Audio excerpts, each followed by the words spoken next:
Innal hamdalillah nahmaduhu wa nasta'inuhu wa nastaghfiruh wa na'udzubillahi min syururi anfusina wa min sayyiati a'malina. May yahdihillahu fala mudhillalah wa may yudhlil fala hadiyalah. Asyhadu an la ilaha illallah wa asyhadu anna Muhammadan abduhu wa rasuluh la nabiyya ba'dah. Ihwatu iman yang dimuliakan Allah yang ada di rumah, para sahabat pendekar Lariba, khususnya untuk Lariba Bandung Raya. Alhamdulillah pada sore hari ini kita bisa berjumpa kembali di kajian online, di mana ini sebagai pengganti dari kajian yang biasanya kita adakan offline, tetapi dikarenakan memang keadaan Kota Bandung yang masih dalam keadaan zona merah, dan kita mengikuti protokol kesehatan yang diterapkan oleh pemerintah, di mana tidak boleh ada dulu kerumunan, pertemuan, dan lain sebagainya.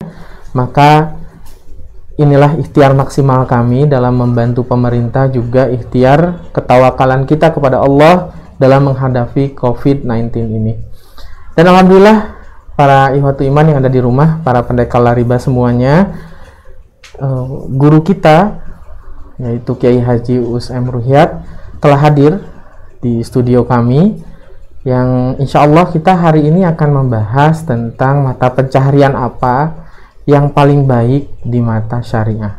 Jadi kita akan coba gali lebih dalam bersama beliau, bersama guru kita, sebetulnya apa sih mata pencaharian yang baik, dan kemudian seperti apa kita harus menyikapi untuk ikhtiar, dalam hal ini berikhtiar untuk menyambut rezeki yang telah Allah siapkan. Yang paling baik itu yang seperti apa? Apa kata Ustaz?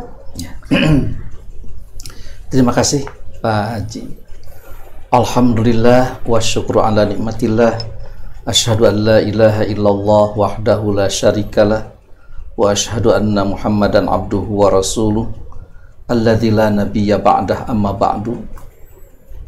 Para pendekar Lariba yang Allah muliakan, walaupun sudah beberapa minggu kita tidak berjumpa di darat, akan tetapi kita tetap berjumpa di dalam media yang sangat mutakhir, yaitu berupa tatap maya, di mana tatap muka saat sekarang sungguh menjadi sebuah problem yang seringkali menyebabkan kemadaratan, sementara kemadaratan di dalam Islam itu wajib dihilangkan.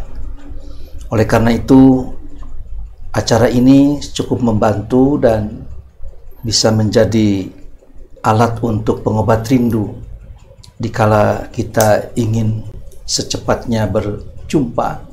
Akan tetapi jumpa di dalam dunia maya melalui media elektronik seperti ini, insya Allah bisa lebih mendekatkan suasana, dan dengan sarana seperti ini tentu kita tidak akan kekurangan nilai dalam jihad fi sabilillah, jihad dalam iqtisadiyah, dan jihad dalam thalab ilmu.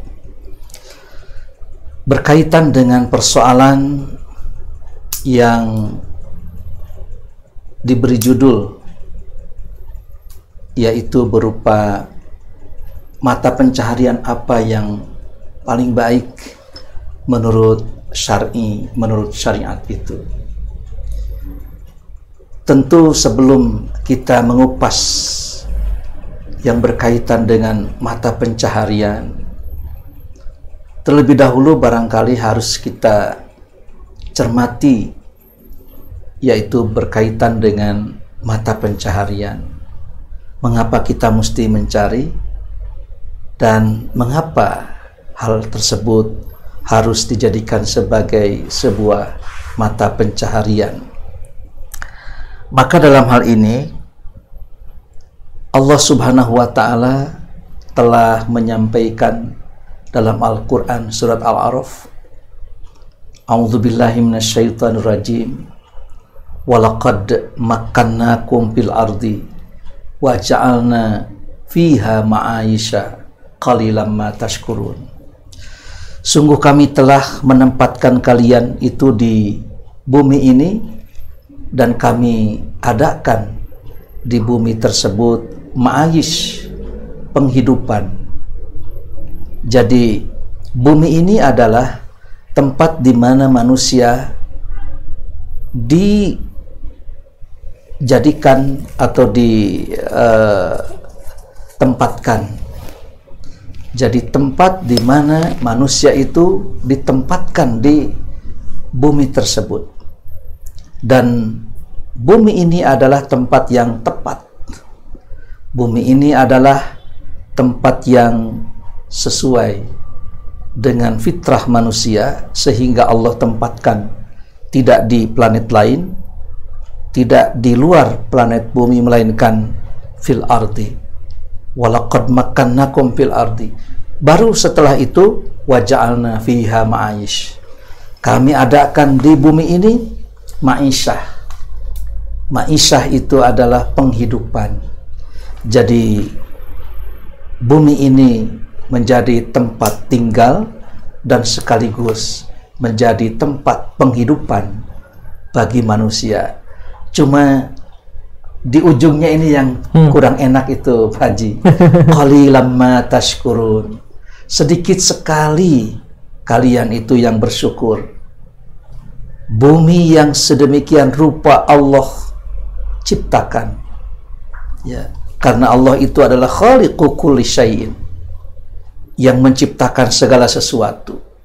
Dan semua itu ma'aish, akan menjadi ma'isyah, akan menjadi penghidupan bagi seluruh umat manusia. Bumi adalah tempat yang sesuai, yang memadai, yang tepat, yang nyaman untuk ditinggali oleh manusia. Dan di bumi ini juga tempat ma'isyah, tempat di mana manusia itu menjadikan penghidupan yang bisa menghidupi dirinya, keluarganya, masyarakatnya, negerinya. Maka jangan diragukan lagi. Bahkan bumi ini belum seluruhnya tereksploitasi, ya, bukan hanya yang ada di daratan, tapi yang ada di lautan, yang ada di dasar laut, yang ada di perut bumi, lalu yang ada juga di udara. Maka itu akan menjadikan ma'isyah, akan menjadikan penghidupan, mata pencaharian untuk memenuhi kebutuhan manusia. Cuma sayang, setelah mereka terpenuhi kebutuhannya, setelah mereka itu memiliki ma'isyah, penghidupan di bumi ini, qalilan ma tashkurun. Sedikit sekali yang bersyukur kepada Allah, di mana Allah memberikan tempat tinggal yang aman, yang nyaman, yang layak, yang memadai, yang sesuai dengan fitrah insan. Demikian juga penghidupannya, lalu mereka itu berada di zona aman, berada dalam penghidupan yang layak, yang memadai. Di ujungnya qalilan ma tashkurun, sedikit sekali yang bersyukur kepada Allah Subhanahu wa ta'ala. Ini kita mesti merasa malu. Setelah itu Rasulullah SAW pernah ditanya, su'ilan Nabi sallallahu alaihi wasallam, ayul kasbi atyab, kasab apa yang paling thayyib? Mata pencaharian apa? Di kita nama kasab itu sudah menjadi bahasa Sunda. Ya, bahasa Pakasaban. Sunda. Pakasaban. Karena naon pakasaban teh, ya itu kan jadi apa namanya, sudah menjadi bahasa kita, bahasa sehari-hari. Di mana kasab teh? Karena naon pakasaban teh, itu kadang-kadang menjadi bahasa yang sudah tidak asing dalam lidah baik itu dalam bahasa Sunda maupun dalam bahasa Indonesia. Ayul kasbi atyab. Nabi ditanya, kasab apa? Mata pencaharian apa yang paling thayyib? Atyab, yang paling baik. Maka Nabi menjawab, kasbur rajuli biyadihi. Usaha seseorang dengan tangannya, wa fi kulli bai'in mabrurin. Dan setiap jual beli yang mabrur. Di situ Nabi menyampaikan yang paling baik itu adalah kasbur rajuli biyadihi. Usaha seseorang, kasab seseorang, bisnis seseorang itu biyadihi dengan tangannya. Tentu tangan di sini bisa dengan makna yang sempit dan bisa dengan makna yang luas. Jika dengan makna yang sempit, barangkali dengan tangannya sendiri, dengan tangan sendiri, berarti tukang pijit. Atau barangkali tukang tinju. Ya, karena harus dengan tangan. Dengan tangan. Atau barangkali tukang sapu. Kemudian yang tukang juru tulis mungkin. Dia yang memang langsung dengan tangan. Ya, dengan tangannya. Atau yang dokter juga kan dengan dokter bedah itu, atau yang nyuntik kalau itu dengan makna yang sempit. Begitu. Sementara dengan makna yang luas, tentu dengan kemampuan yang dimiliki oleh dirinya, baik itu kemampuan otaknya, kemampuan pikirannya, kemudian ilmu pengetahuan yang dimiliki oleh dirinya. Begitu, bukan berarti bahwa kalau orang mendapatkan rezeki dengan kakinya menjadi tidak thayyib. Main bola misalkan. Main bola berarti tidak thayyib. Kenapa? Itu karena bukan kasbur rajuli biyadihi, tapi kasbur rajuli birijlihi. Nah itu tentu saja tidak demikian. Tapi seseorang itu berusaha kasab itu dengan kemampuannya, baik itu kemampuan tangan, kemampuan pikiran, kemampuan kaki, pokoknya dengan skill yang dimiliki oleh dirinya. Itu adalah yang pertama. Baru yang kedua, wa fi kulli bai'in mabrurin, dan dengan jual beli kasab yang paling baik itu adalah kasbul rajuli biyadihi, dan yang kedua wa fi kulli bai'in mabrurin, yaitu jual beli yang mabrur. Ternyata kata-kata mabrur tidak hanya untuk haji, melainkan untuk bai'un, jual beli itu pun disematkan, disisipkan, dijadikan kata sifat dari bai'un itu mabrurun. Semoga baiknya jual belinya itu mabrur. Allah Subhanahu wa taala berfirman, ya ayyuhalladzina amanu, wahai orang-orang yang beriman, la ta'kulu amwalakum bainakum bil batil. Janganlah kalian makan harta-harta kalian di antara kalian dengan cara yang batil. Illa antakuna tijaratan antarodin. Kecuali kamu jual beli secara suka sama suka, rela sama rela.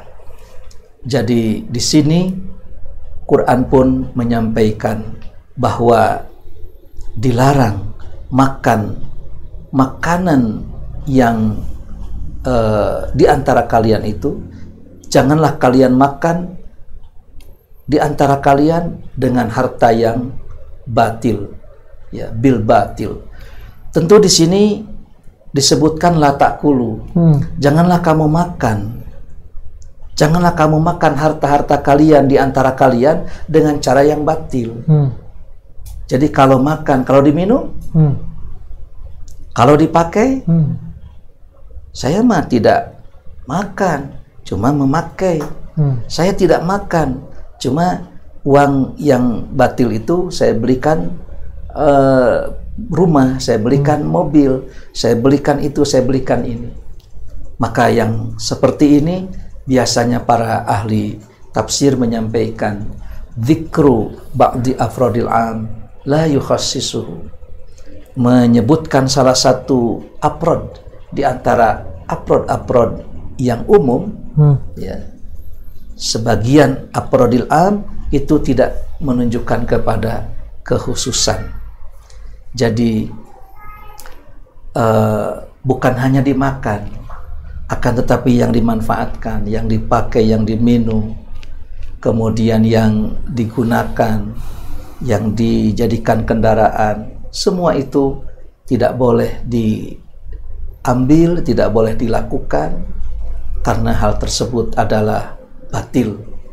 Jadi harta-harta kalian itu tidak boleh diambil dengan cara yang batil, kecuali illa antakuna tijaratan antaradin, kalian mengambil semua itu dengan cara tijarah, jual beli, di mana satu sama lain itu suka sama suka, ridho sama ridho, rela sama rela, sehingga perpindahan hak milik dari seseorang kepada seorang yang lain, selama itu dilakukan dengan cara jual beli, maka itu masuk dalam kategori cara yang hak, cara yang tidak batil. Tapi jika seorang itu mengambil hak orang lain, ternyata tidak dengan jual beli, tidak dengan hadiah atau hibah, tidak dengan cara yang dibenarkan berdasarkan syariat, maka tentu itu termasuk kategori la ta'kulu amwalakum bainakum bil batil. Tentu dengan cara yang batil seseorang mengambil hak orang lain, sehingga perpindahan hak milik jika tidak sesuai dengan syar'i, maka hakikatnya itu adalah pengambilan hak orang lain dengan cara yang batil. Sementara Quran mengatakan la ta'kulu amwalakum bainakum bil batil illa an takuna tijaratan antarotin. Jadi begitu banyak Pak Haji Ari keterangan-keterangan baik dari Al-Quran maupun dari Al-Hadis yang menerangkan kepada kita bahwa untuk memenuhi kebutuhan dalam hidup, mengarungi hidup di dunia ini, maka Allah sudah menyediakan ma'isyah, sudah menyediakan mata pencaharian tersendiri, yaitu berupa ya jual beli, kemudian berupa juga keahlian yang ada pada diri seseorang, talenta gitu ya. Ya, seorang tiba-tiba saja memiliki suara yang bagus, itu bagian dari anugerah dari Allah Subhanahu wa Ta'ala yang tidak dimiliki yang lain, sehingga apa yang ada pada dirinya tidak ada pada orang lain, itu pun adalah bagian dari rezeki, itu pun adalah bagian dari yang bisa dikelola sebagai mata pencaharian. Kira-kira seperti itu, Pak Haji. Begini Ustadz, tadi dijelaskan bahwa bagaimana Allah itu mencintai kita untuk menyambut rezeki karena rezekinya sudah disiapkan ya Ustadz. Seperti surat Hud ayat 6, setiap binatang merata akan kuberi rizki semuanya gitu Ustadz. Nah, tadi dengan tangannya. Lalu bagaimana Ustadz? Tangan di sini kan tadi kata Ustadz kemampuan dan lain sebagainya. Ini bagaimana dengan yang bersyirkah? Di mana salah satu mempunyai kemampuan dan salah satu ini mempunyai modal. Nah, ini termasuk dengan tangannya itu atau tidak Ustadz? Jadi ketika seseorang memiliki keahlian, memiliki kemampuan, memiliki peluang, dan memerlukan modal, dalam hal ini memerlukan keuangan dalam rangka menyalurkan keahlian tersebut dan peluang tersebut untuk dijadikan sebuah mata pencarian. Maka tentu saja dalam Islam di sini sudah ada koridornya, sudah ada solusinya bagi orang yang punya peluang, kemudian kerjasamakan dengan orang yang punya uang, yang satu itu mudharib, yang satu sahibul mal.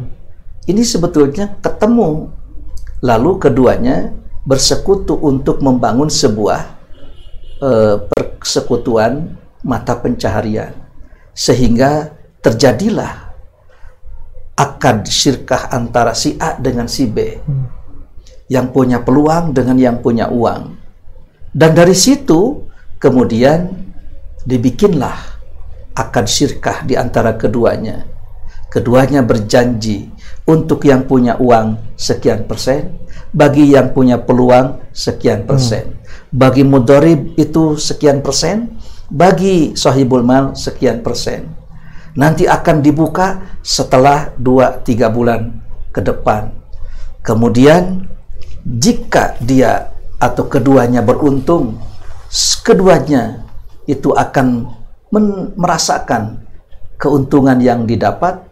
Dan jika memang mereka itu ternyata dalam perjalanannya 1 bulan, 2 bulan itu mengais kerugian dan mengalami kerugian, kerugiannya berapa, maka ditanggung bersama, sehingga si A yang punya uang akan menanggung kerugian sekian persen sebagaimana ketika mendapatkan keuntungan, dan si B atau yang punya peluang pun akan mendapatkan dan menanggung kerugian.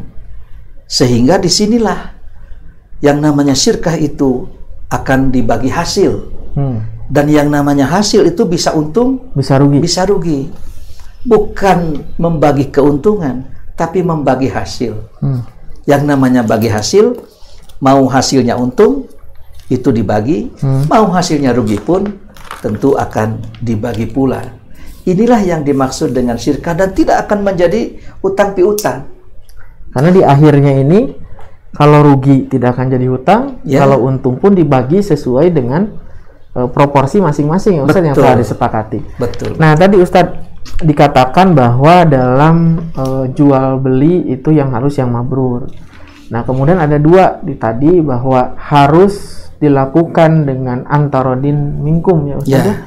Jual beli yang memang saling sukarela gitu ya, saling sukarela, tetapi di sisi lain suka sama suka, tapi di sisi lain juga bil batil tadi, tidak boleh dengan cara yang batil. Nah, ini kan 2 hal yang harus disatukan. Betul. Ketika riba Ustadz, nah bagaimana dengan riba? Kadang orang ini melakukan hal riba itu karena kita mah sukarela gitu ya. Saya mau ngasih segitu, kelebihan 1 juta 1 bulan, dia juga mau ngasih modalnya, kita tetapkan di awal. Nah, berarti memang batil dengan sukarela itu harus satu atau gimana Ustaz? Iya. Seorang itu melakukan kerjasama atau syirkah, ternyata yang punya uang itu tidak melakukan syirkah, melainkan meminjamkan. Dan dari pinjaman tersebut ternyata si peminjam itu menetapkan mesti ada kelebihan, yaitu pada waktu dia memberikan pinjaman 1 bulan, 2 bulan, 3 bulan atau per bulannya itu ditetapkan katakanlah 10%. Maka tentu saja kelebihan dari pinjam meminjam dengan cara seperti itu tentu saja itu adalah praktek ribawi. Tapi si orang yang punya peluang itu mengiyakan dan merelakan. Berapa persen, Pak? 10% saja. Begitu. Kalau bagi hasil bisa besar. Si yang punya uang malah bisa 30-40%, bahkan sampai 50%. Sementara yang punya peluang ya sama-sama memiliki keuntungan dengan persentase yang sudah ditetapkan. Akan tetapi kalau syirkah dengan cara persentase yang ditetapkan berdasarkan kesepakatan itu halal, Sementara ribawi ini walaupun keduanya suka sama suka, rela sama rela, tetap itu hukumnya haram. Walaupun di situ ada antarodin. Sebab orang zina juga kan antarodin. Suka sama suka. Iya, suka sama suka. Ridho sama ridho ya. Ridho sama ridho. Dan kalau tidak ridho sama ridho kan itu bukan perzinahan tapi perkosaan. Begitu. Yang satu dia itu memaksa, yang satu dia tidak mau dipaksa. Sementara ini rela sama rela, yang punya uang rela meminjamkan, kemudian dengan menyampaikan ada kesepakatan di muka bahwa harus memberi lebih sekian, lalu si yang meminjam juga tidak keberatan. Apa ini masalahnya? Toh suka sama suka, rela sama rela, ya itulah tadi. Ketika seorang suka sama rela, suka sama suka, rela sama rela, ridho sama ridho, tapi melakukan hubungan di luar pernikahan, maka tentu saja itu tetap hukumnya haram. Maka dengan demikian, ya suka sama sukanya dalam koridor pernikahan, jangan dalam koridor perzinaan. Jadi bawalah ya aspek atau sifat suka sama suka itu ke dalam bentuk pernikahan, jangan dibawa kepada bentuk perzinaan. Jadi ketika rela sama relanya dibawa ke syirkah, jangan dibawa ke praktek ribawi, di mana ditekankan mesti ada keuntungan yang ditetapkan di muka, dan bahkan itu sifatnya bukan syirkah melainkan pinjam meminjam, sehingga walaupun persentasenya kecil dan dia sendiri menerima terhadap presentasi seperti itu, akan tetapi tetap sedikit atau banyak kelebihan dari si peminjam yang disyaratkan oleh yang meminjamkan dengan perpanjangan waktu atau dengan jarak tertentu, maka tentu saja inilah yang disebut dengan riba. Jadi tetap apabila itu terjadi praktek-praktek seperti itu, masuk dalam kategori la ta'kulu amwalakum bainakum bil batil. Itu barangkali. Dan ayat ini Ustadz, setiap kali dibahas mengenai goror, mengenai maisir, mengenai riba, landasan hukumnya ini selalu dengan ayat yang ini, gitu ya, dimana tidak boleh dengan cara yang batil tadi, gitu ya, dan harus sukarela. Berarti intinya bahwa batil tidak boleh dengan cara yang batil, dan sukarela ini harus bersama-sama, tidak boleh hanya sukarela saja ya Ustadz. Iya, betul. Nah, begini Ustadz, mengenai tadi yang berkaitan dengan jual beli, karena beberapa ayat di Al-Quran, kemudian beberapa hadis ini menyatakan bahwa jual beli.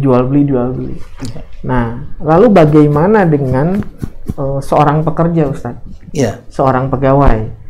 Kalau dalam konsep ekonomi itu juga termasuk jual beli, yaitu jual beli jasa ya Ustadz. Nah, kalau di pandangan Islam itu seperti apa Ustadz? Antara pegawai dengan seorang pebisnis.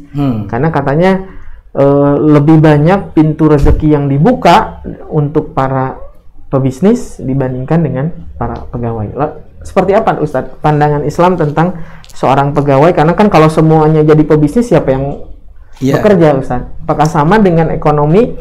Di ekonomi bahwa itu adalah jual beli jasa.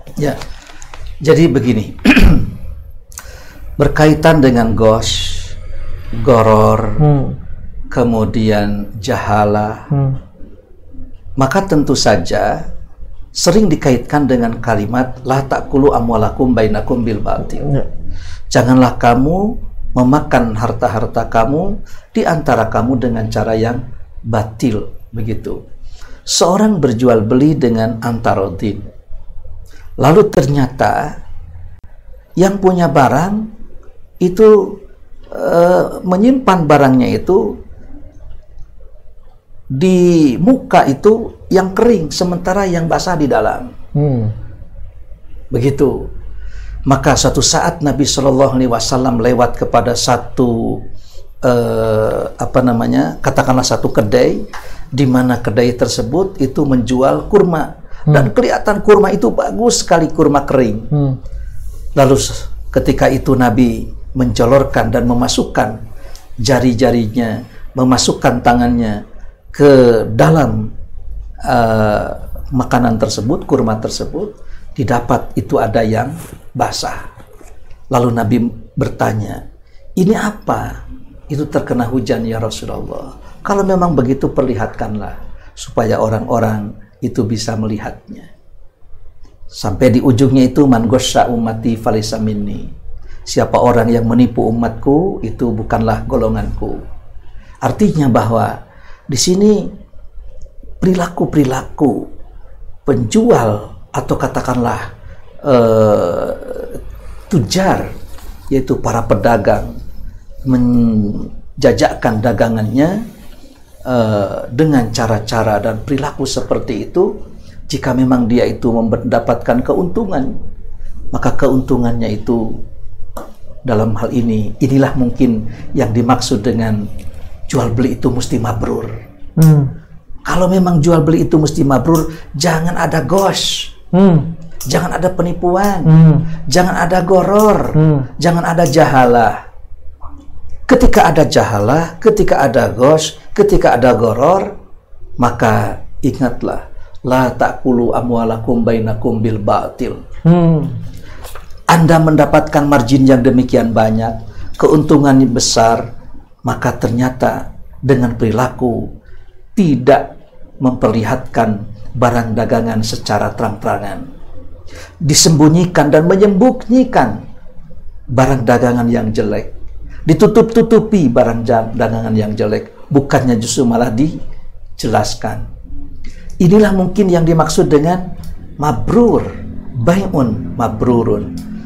Ketika seorang berdagang dengan barang dagangan yang demikian terang-terangan, demikian transparan, tidak ada yang disembunyikan, tidak ada yang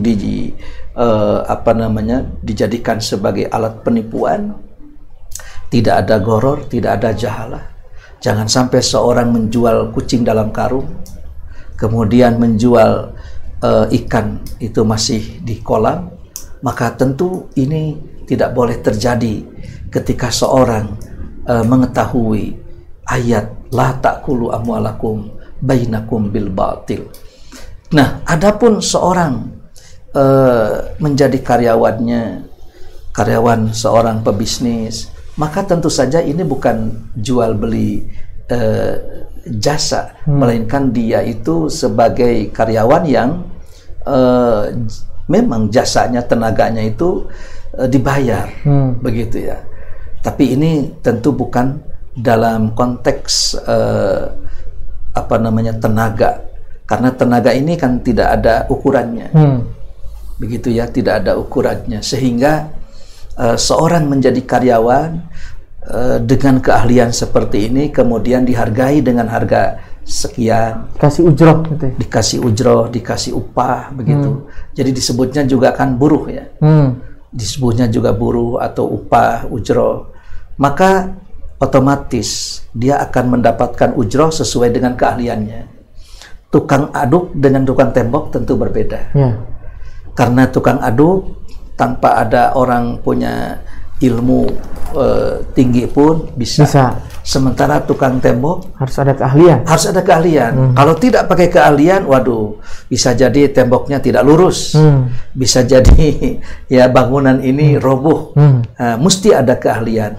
Biasanya ada ujroh yang lain yang berbeda dengan ujroh untuk tukang aduk. Mungkin mandor lebih tinggi lagi. Bahkan insinyur yang membangunnya, yang menggambarnya, yang juga bertanggung jawab terhadap sebuah bangunan tersebut, berbeda lagi. Berarti keadilan dalam segi ujroh pun termasuk hal yang harus kita lakukan untuk menghindari tadi batil tadi, dengan cara yang batil. Jadi sesuai dengan keahlian yang dimiliki, sehingga nanti berkaitan dengan persoalan-persoalan semakin tinggi ilmunya, semakin tinggi keahliannya, dan semakin langka, maka tentu akan semakin tinggi ujrahnya. Jadi ujrah itu sangat sangat dipengaruhi oleh tingkat keahlian, tingkat keilmuan yang dimiliki oleh seseorang. Adapun seorang ternyata ingin mendapatkan lebih, maka tadi dikatakan, bagaimana dengan seorang pedagang dan seorang buruh? Owner dengan yang punya buruh, atau seorang owner dengan yang bekerja. Memang di situ ada perbedaan. Walau bagaimanapun, owner atau katakanlah yang punya keahlian dalam entrepreneur itu akan memiliki rezeki lebih dibanding dengan orang yang semata-mata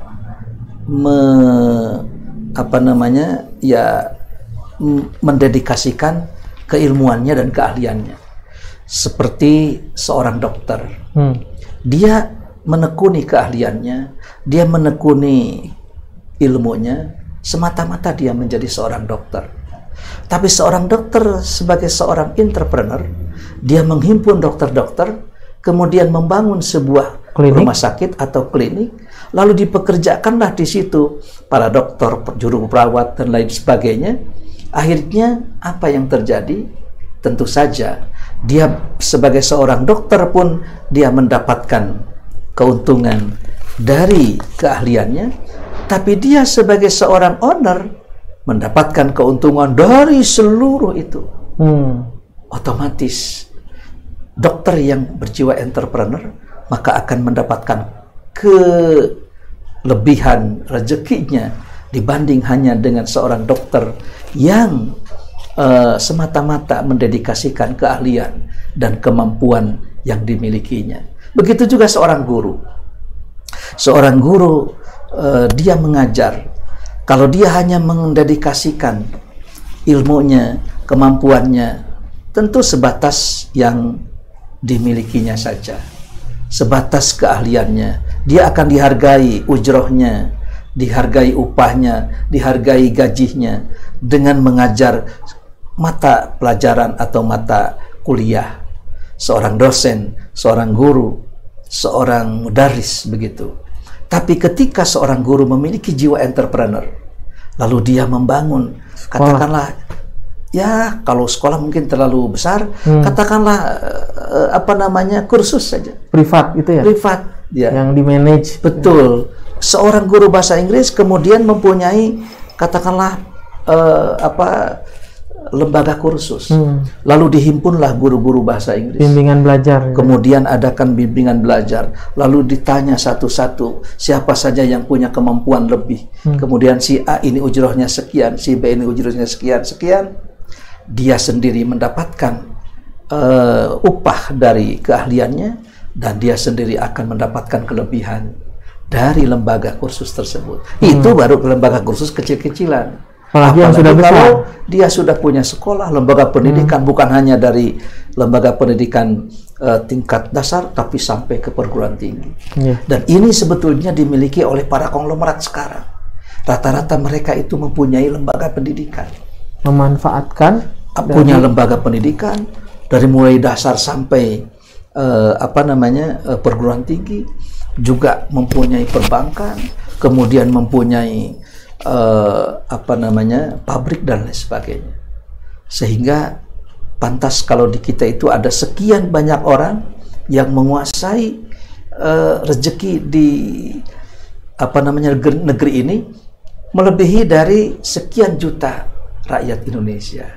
Itu dikarenakan kelihayan dari seorang jiwa entrepreneurnya mungkin. Cuma tentu saja hal ini barangkali yang harus dijadikan sebagai dalam tanda kutip warning bagi pemilik pemangku kebijakan. Ya, begini Ustadz, untuk menjadi seorang pebisnis itu kan banyak yang bilang bahwa dibutuhkan talenta, bakat gitu ya dari bisnis, karena kan menjadi pebisnis itu tidak mudah. Betul. Di mana tantangan, kemudian mereka juga harus bisa survive di segala kondisi, Ya. Bisa beradaptasi dalam semua keadaan gitu, Ustaz. Ya. Nah, ada juga beberapa kalangan yang memang tidak ada bakat di situ. Nah, jadi hanya bisa bekerja dengan sungguh-sungguh dan dengan totalitas gitu, Ustaz. Ya. Nah, tidak ada jiwa entrepreneurnya. Ya. Lalu bagaimana tadi kalau kata Ustadz, meskipun kita ini memiliki keahlian, kemudian mempunyai pekerjaan, itu tidak, dengan kata lain tidak nyaman di situ, tapi harus mengeksplor kemampuan kita untuk bisa menjadi entrepreneur. Bagaimana caranya untuk seperti itu, Ustadz? Ya. Dimana meskipun jadi guru, bisa nge-manage beberapa teman bikin bimbel. Atau tadi dikatakan sama Ustadz, kalau misalkan menjadi seorang montir misalkan, itu bisa punya bengkel. Ya. Nah, seperti apa, Ustaz? Ya, memang untuk membangun sebuah sebuah bisnis itu mesti ada jiwa entrepreneur. Seorang guru yang tidak memiliki jiwa entrepreneur, bagaimana mungkin bisa membangun sebuah lembaga kursus? Tidak banyak yang mempunyai jiwa entrepreneur seperti itu, sehingga seorang guru pun nyaman saja asal mendapatkan ujroh dari setiap bulan, bisa mencukupi kebutuhan hidupnya, selesai. Tapi bagi seorang yang memiliki jiwa entrepreneur, tidak bisa selesai sampai di situ. Nah, untuk membangun itu mesti ada skill tersendiri, di mana seorang yang tidak memiliki jiwa entrepreneur ini tidak bisa memanage human resources, memanage sumber daya manusia, memanage keuangan, memanage memanage administrasi, dan juga mengelola sebuah lembaga yang lain daripada yang lain. Maka tentu saja setelah dia mempunyai skill, keahlian tentang sebuah kemampuan yang dimiliki, mesti ada satu langkah lagi, yaitu entrepreneur. Dia harus mempunyai skill tentang entrepreneur, bagaimana untuk bisa menjadi seorang yang mampu memanage sumber daya manusia, sumber daya keuangan, sumber daya manusia, kemudian mengelola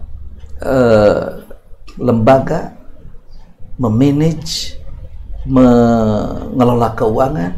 Nah, itu semua tidak bisa kalau tanpa bekal keterampilan dalam dunia entrepreneur. Berarti memang seperti tadi dikatakan keterampilan, dan keterampilan itu harus diasah berarti, Ustaz. Betul. Karena kemampuan keterampilan itu memang harus diasah. Seperti seorang pemain bola itu merupakan keterampilan. Ya. Dia punya bakat, kalau tidak diasah juga akan sia-sia, Ustaz, ya.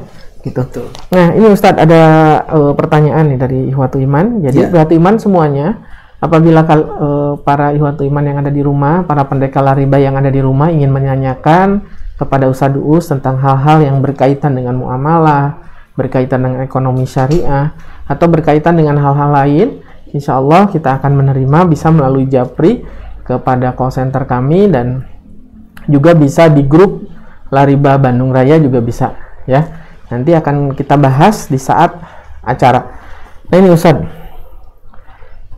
Ustadz bisa disebutkan ciri-ciri apa untuk melihat rekan sirkah yang paling amanah itu seperti apa? Ya, ketika seorang punya uang, ingin bersirkah dengan seorang pengusaha, maka terlebih dahulu kita harus mengetahui apakah dia ini punya utang riba atau tidak.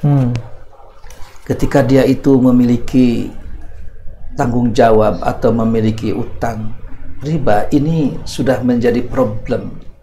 Itu rata-rata begitu uang sohibul mal itu dikasihkan, lalu datang debt collector, pasti uang kita itu akan diserahkan kepada debt collector. Kenapa? Karena otomatis dia akan terancam. Ketimbang dia terancam, maka yang ada pun bisa dikeluarkan. Akhirnya apa yang terjadi? Belum apa-apa sudah jadi problem di situ. Tapi orang yang tidak punya beban utang piutang kepada yang lain, baik itu yang berupa riba ataupun yang lain, maka tentu saja sebelum apa-apa dia akan mengamankan ya komitmen yang dia ucapkan pada sohibul mal. Yang kedua, tentu kita harus mengetahui persis secara detail usaha apa yang dikerjakannya, peluang apa yang disampaikannya itu, baik itu keuntungannya maupun kerugiannya. Jangan sampai orang menyampaikan itu keuntungannya saja. Berarti resikonya pun harus disampaikan. Harus sampaikan. Berarti ketika ada seseorang yang menawarkan sebuah peluang tanpa mengemukakan resiko, itu harus hati-hati. Harus hati-hati. Sebab rata-rata orang kalau ingin bekerja sama itu amis Ini yang yang dikemukakan. Yang disarankan atau yang diperintahkan oleh Rasul bahwa melakukan syirkah atau pinjam-meminjam semua harus tertulis secara detail. Betul. Secara seksama, berarti termasuk dengan resikonya tadi. Ya. Kemudian sampaikan bahwa ini resiko kerugiannya itu seperti ini. Kemudian andai kata keuntungannya kemudian seperti ini. Jika tidak ada aral merintang, keuntungannya itu ini. Tapi bisa beresiko karena resiko ini demikian seperti inilah.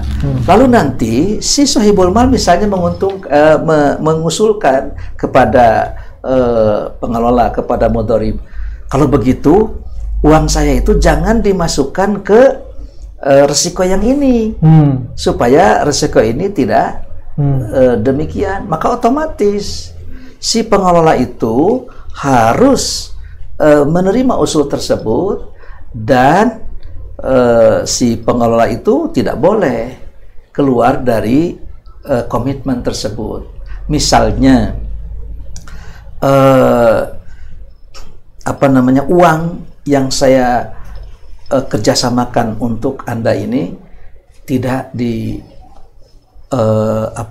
tidak dibelikan misalnya garam, karena garam ini kalau seandainya dibawa dengan kapal itu bisa penyusutan bisa larut di tengah laut. Nah ini misalnya, maka dengan demikian tidak boleh oleh si pengelola itu dibelikan garam, misalkan kepada apa aja, barang apa aja yang bisa, ya selain garam lah begitu.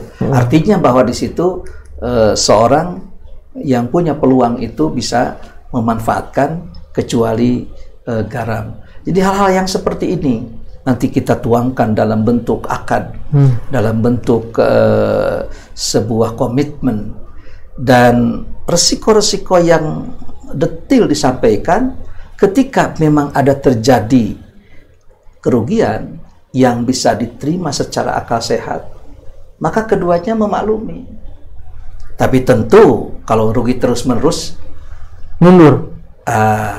Di situ barangkali akan ada evaluasi. Mungkin tadi kalau saya simpulkan dari beberapa ustadz tadi, tidak memiliki utang riba, detail semua usahanya, mulai dari resiko, keuntungan, pembagian hasil, betul, dan juga track record dari orang tersebut, gitu ya Ustadz ya. Gitu. Nah itu harus dituliskan dalam sebuah akad.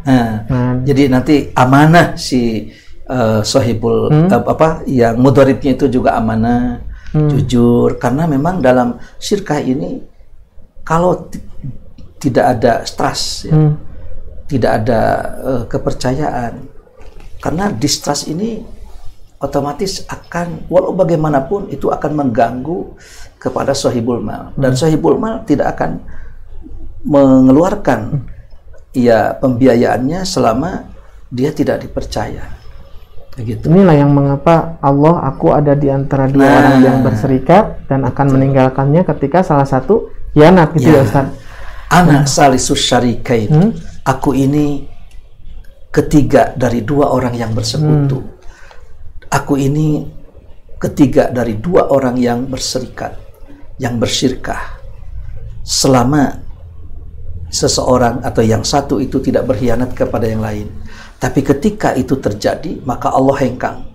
Allah tidak bertanggung jawab. Kalau ada satu yang khianat. Ini yang memang harus kita betul-betul, tadi mungkin Ikhwatu Iman yang menanyakan tadi ingin sekali mengetahui ciri-ciri dari orang yang bersedekah. Ya. Karena kalaupun dianya amanah ya, tetapi tidak punya skill gitu kan, harus mencari orang yang amanah lagi, tapi peluangnya mengawang-awang. Ya. Kemudian juga tidak bisa mempresentasikan bagaimana resiko kerugiannya, seperti apa keuntungannya, bagaimana kita bisa percaya. Jadi seorang yang punya peluang harus menyampaikan secara transparan, sehingga itu bisa dievaluasi apakah per 6 bulan atau per 1 tahun. Lalu di situ akan dilanjutkan atau tidak. Saya yakin syirkah ini akan berjalan dan terbukti di kalangan ikhwatu iman yang sudah melakukan ternyata berjalan. Dan kita punya divisi khusus ya, SDL itu Ustaz. Betul. Dimana SDL ini, SDL Lariba Islamic Indonesia ini di setiap daerah memiliki SDL-nya masing-masing. Betul. Dan termasuk SDL pusat pun ada. Ya. Dan alhamdulillah ketika bersyirkah itu dikaji terlebih dahulu, kemudian diawasi langsung oleh Ustadz. Ya, betul. Ya, Ustadz, tidak terasa nih Ustadz sudah hampir 1 jam. Iya. Nah, mungkin bisa ada yang diutarakan Ustadz, closing statement buat para ikhwatu iman yang ada di rumah tentang bagaimana kita mencari pakasaban Ustadz Sunama. Itu yang sesuai dengan syariat dan menguatkan hati bahwa ketika memang tidak sesuai syariat dengan cara yang batil, meskipun dengan sukarela pun Allah akan memberikan keberkahan. Ya. Semua orang menginginkan agar yang dimakan, yang diminum, yang dipakai, yang digunakan, gizi yang diasupkan itu semuanya dari sesuatu yang halal, dari sesuatu yang tidak ada konteks dengan kebatilan. Karena walau bagaimanapun asupan gizi yang dipakai, yang dimakan dan yang diminum, apabila itu diambil dan didapat dari cara yang batil, maka tentu itu makanan, minuman, serta pakaian yang dipakai itu hukumnya haram. Dan Nabi menyampaikan, fa'anna yustajabu du'aukum. Bagaimana mungkin doa kalian itu dikabulkan, didengar oleh Allah, sementara wa mat'amuhu haramun, wa malbasuhu haramun, wa ghudhiya biharamin. Bagaimana mungkin doa itu didengar oleh Allah sementara yang dimakan, yang diminum, yang dijadikan gizinya, dan yang dipakai itu adalah haram. Dan Nabi juga mengatakan, kullu lahmin nabata minal haram fannaru aula bih. Setiap daging-daging yang tumbuh dari barang yang haram, maka tentu saja neraka itu lebih berhak untuk memakannya. Neraka itu lebih berhak untuk membakarnya. Jadi disinilah barangkali yang perlu menjadi bahan pertimbangan. Kita menetapkan mata pencaharian, ma'isyah di dunia ini tentu mesti ma'isyah yang sesuai dengan syariat, yang diridhoi oleh Allah, tidak menyerempet kepada perkara-perkara yang batil, dan tentu saja dalam mempraktekannya semua itu terhindar dari maisir, terhindar dari praktek-praktek ribawi, terhindar dari goror, dari jahalah, dari ghosh, maka perilaku-perilaku itu tentu bagi seorang yang teliti dan apik tentu akan dihindarinya, karena kita ingin agar doa kita dikabulkan, kita ingin agar gizi yang diasuhkan itu dari pendapatan yang sesuai, yang diridhoi oleh Allah Subhanahu wa Ta'ala. Itu barangkali Pak Haji. Ya, terima kasih Ustadz. Alhamdulillah para pendengar riba semua, kita sudah mendengarkan paparan dari yang disampaikan oleh Ustadz Us tentang bagaimana kita menyikapi untuk mencari pekerjaan mata pencaharian yang terbaik sesuai dengan syariah. Yang pertama kita catat bahwa yang terbaik adalah dengan tenaganya, dengan tangannya. Tangannya di sini tidak hanya tangan, tetapi segala kemampuan, baik itu kemampuan finansial, keterampilan, skill, gitu ya. Itu dengan yang dimiliki oleh dirinya sendiri. Nah, kemudian dengan jual beli yang mabrur, dengan cara yang tidak batil, dan juga dengan cara yang jual beli yang sukarela. Gitu. Jadi intinya bahwa dengan menggunakan riba, ketika ada riba karena batil, berarti memang tidak boleh meskipun sukarela. Jadi hal-hal ini yang bisa kita ambil pelajaran dari semuanya, bahwa apapun yang kita kerjakan ketika memang sesuai dengan syariah, sesuai dengan apa yang diinginkan oleh Allah, maka Allah akan memberikan yang terbaik dan Allah akan memberikan keberkahan. Tidak dilihat dari segi jumlahnya, tetapi justru keberkahan, ketenangan, dan kemabruran dari kehidupan kita, justru itu yang menjadi tujuan dari sebuah mata pencaharian.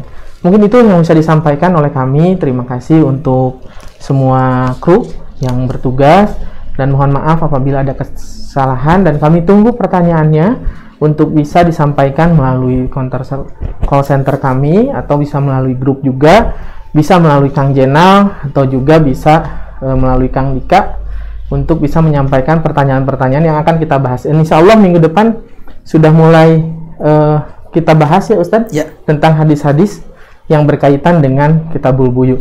Insya Allah kita akan mulai dengan skema berurutan ya Ustadz ya. Insya Allah. Mungkin itu saja yang bisa disampaikan. Aku qouli hadza wa astaghfirullahi wa lakum. Wassalamualaikum warahmatullahi wabarakatuh.